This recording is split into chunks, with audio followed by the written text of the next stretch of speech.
घोड़ा तुझमें 3 गुण अवगुण पण भरपूर छेटेथी भेड़ा करे लई जाए दूरम दूर। આપણે ત્યાં આ ઘોડાને લઈને કહેવત છે કે ગુણ 3 છે, અવગુણ પણ ભરપૂર છે, છેટેથી ભેળા કરે અને લઈ જાય દૂરમ દૂર।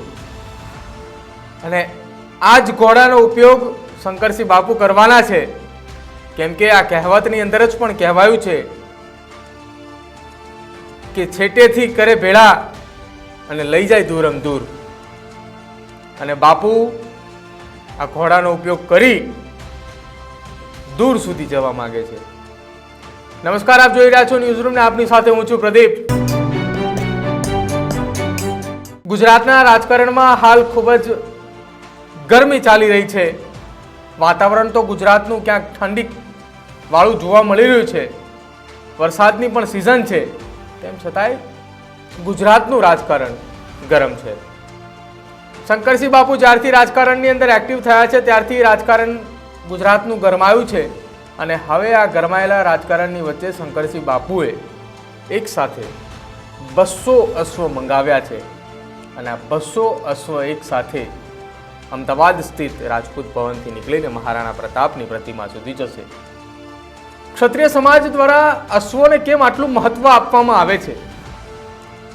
કેમ કે જ્યારે શંકરસિંહ બાપુએ આ અશ્વનો કહ્યું હતું કે 200 અશ્વ જોઈએ છે, એ 200 અશ્વની પહેલાના દિવસની જો વાત કરવામાં આવે તો દશેરાનો દિવસ છે। ક્ષત્રિય સમાજ આ દશેરાના દિવસે પોતાના શસ્ત્રોનું પૂજન કરતા હોય છે।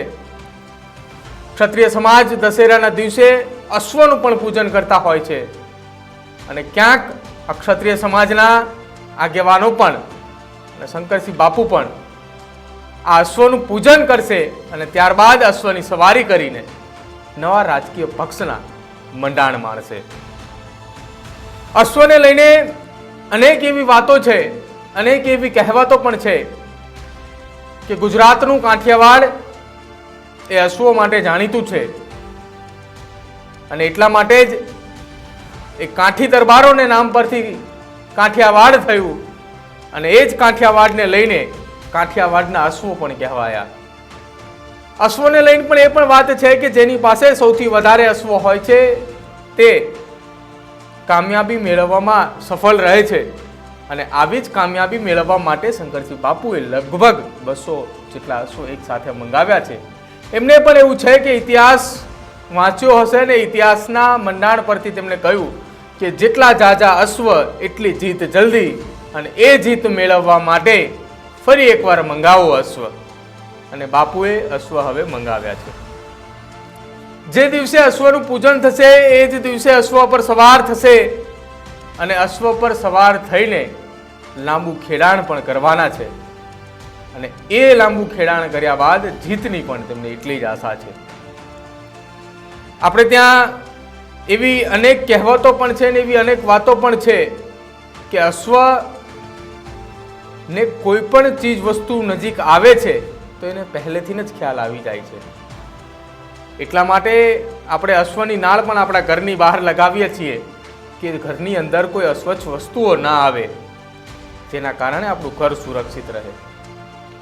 શંકરસિંહ બાપુએ આ તમામ વસ્તુ વિચાર્યા બાદ અશ્વને એકત્રિત કરવાની વાત કરી રહ્યા છે।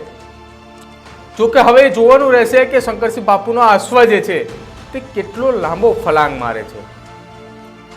કેમ કે ગુજરાતની રાજનીતિની અંદર અત્યાર સુધી જ્યારે જ્યારે કોઈ પણ આ પ્રકારની પરિસ્થિતિ સર્જાય છે ત્યારે એ પરિસ્થિતિને પાછી બેસાડવા માટે પણ સામે પક્ષે અનેક સંગઠનો પણ એકત્રિત થતા હોય છે।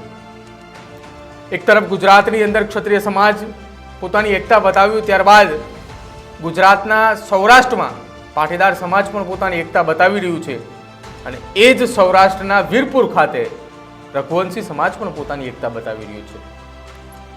ક્ષત્રિય સમાજ માટે અશ્વનું ખૂબ જ મહત્વ છે અને એ જ મહત્વને લઈને શંકરસિંહ બાપુએ 200 અશ્વ સાથે નવા રાજનીતિક પક્ષની જાહેરાત કરવા માટે પોતાની તૈયારી દર્શાવી છે અને આ વખતે શંકરસિંહ બાપુ જે પાર્ટી જાહેર કરશે તેમાં તેમને એટલો વિશ્વાસ છે કે કેમ કે મારી સાથે અશ્વ છે.